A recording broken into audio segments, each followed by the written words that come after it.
السلام علیکم۔ آج ہم آپ کو حضرت شعیب علیہ السلام کا واقعہ سنائیں گے۔ حضرت ابراہیم علیہ السلام کے ایک بیٹے کا نام مدین تھا۔ یہ حضرت ابراہیم علیہ السلام کی تیسری بیوی قطوارہ کی اولاد تھے۔ ان کی نسل کو اہل مدین کہا گیا۔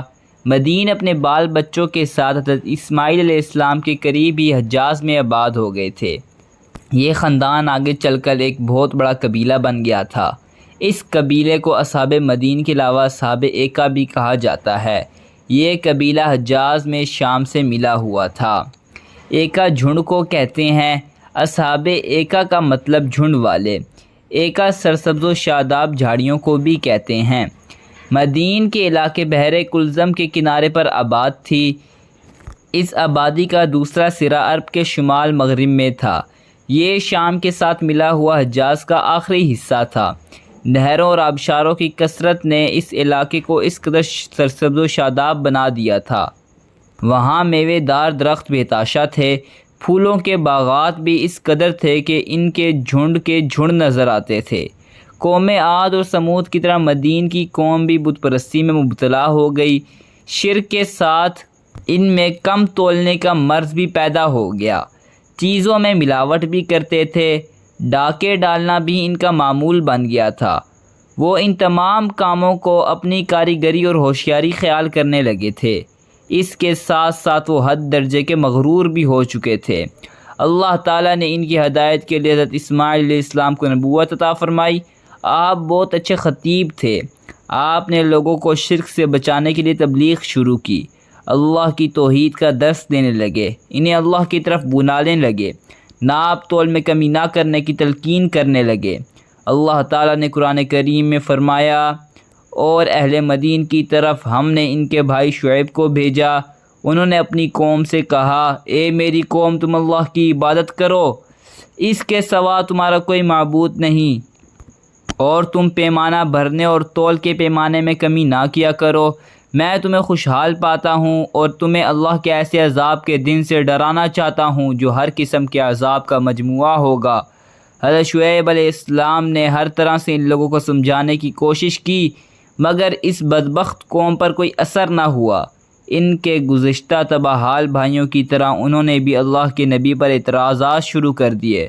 قرآن کریم میں اللہ تعالیٰ نے ان کے الفاظ کو اس طرح بیان فرمایا، کہنے لگے، اے شعیب، کیا تیری نماز نے تجھے یہ حکم دیا کہ ہم ان معبودوں کی عبادت ترک کر دیں جن کی عبادت ہمارے باپ دادا کرتے آئے ہیں، اور کہا ہم اپنے مال میں اپنی مرضی سے کم و بیشی کرنا چھوڑ دیں؟ بے شک آپ بہت نیک چلن ہیں۔ حضرت شعیب علیہ السلام کی تبلیغ سے چند آدمی ان پر ایمان لے آئے۔ یہ غریب لوگ تھے، مالدار، اپنی ہٹ دھرمی پر قائم رہے۔ جب کچھ لوگ دین کی بات سمجھنے کے لیے حضرت شعیب علیہ السلام کے پاس جانے لگتے تو یہ مالدار لوگ انہیں روک دیتے، ان کا راستہ روک لیتے، انہیں ڈراتے دھمکاتے اور مسلمانوں کے روبرو جہالانہ باتیں کرتے۔ آپ نے انہیں بھی تبلیغ کی، لیکن ان پر کوئی اثر نہ ہوا۔ الٹا وہ کہنے لگے، جو لوگ تم پر ایمان لاتے ہیں انہیں ہمارے حوالے کر دو، اور تم خود یا تو ہمارے دین میں شامل ہو جاؤ یا پھر ہماری بستی سے نکل جاؤ۔ انہوں نے آپ سے یہ بھی کہا، اگر تمہارا قبیلہ اتنا بڑا نہ ہوتا تو ہم دیکھتے کہ تم لوگوں کو کیسے دین سے ہٹاتے۔ ہم تمہیں پتھر مار مار کر مار ڈالیں گے۔ ان کی باتوں میں آپ نے جواب میں فرمایا، میرا قبیلہ تمہیں اللہ سے زیادہ عزیز ہے، اور اللہ کو تم نے بھلا دیا ہے۔ یقیناً تم جو عمل کرتے ہو وہ سب کے سب میرے رب کے علم میں ہیں۔ اس کے بعد آپ نے ان سے فرمایا، تم سے پہلی قوموں نے بھی انبیاء کی مخالفت کی اور اپنی ضد پر اڑے رہے تھے۔ اللہ نے ان سے انتقام لیا اور انہیں ان کے انجام تک پہنچایا۔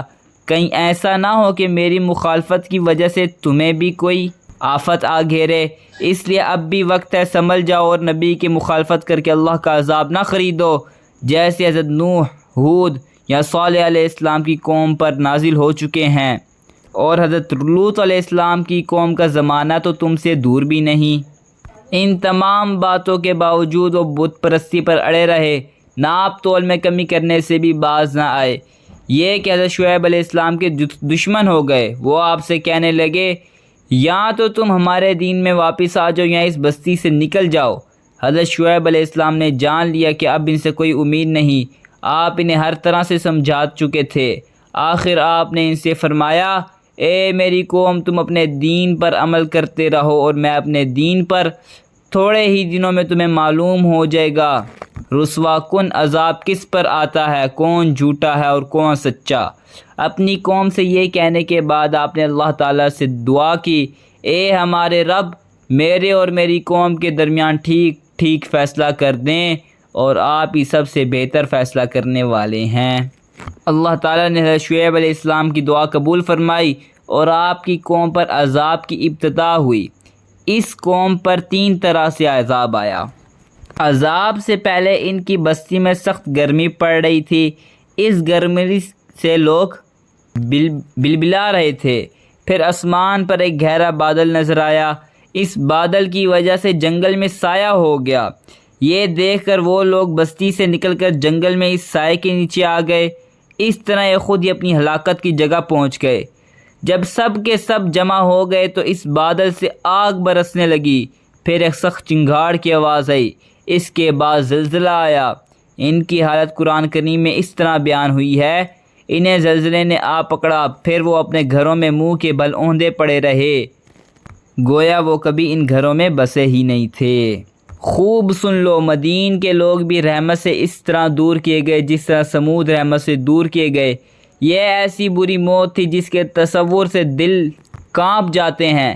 ایسے عذاب کے وقت آدمی منہ چھپاتا ہے اور زمین کو پکڑتا ہے۔ انہوں نے بھی یہی کیا، اس لیے اوندے پڑے پڑے ان کی جان نکل گئی۔ حضرت شعیب علیہ السلام اور آپ پر ایمان لانے والے اس عذاب سے بالکل محفوظ رہے۔ جب آپ علیہ السلام نے انہیں اس طرح مردوں کی حالت میں دیکھا تو ان مردوں کو مخاطب کر کر کہنے لگے، اے میری قوم، کیا میں نے تمہیں اپنے رب کے پیغام پہنچا دیے تھے اور میں نے تمہاری بہتری نہیں چاہی تھی؟ جن لوگوں نے حق کو قبول نہیں کیا ان پر افسوس کیوں کروں۔ حضرت شعیب علیہ السلام اپنی قوم کی تباہی کے بعد حضرت حضر موت کے مشہور شہر شیون چلے گئے۔ اس کی مغربی جانب ایک مقام شبام ہے، وہاں آپ علیہ السلام نے انتقال فرمایا۔ اگر ویڈیو اچھی لگی ہو تو لائک کر دیں اور ایسی اور ویڈیو دیکھنے کے لیے چینل کو سبسکرائب کر دیں۔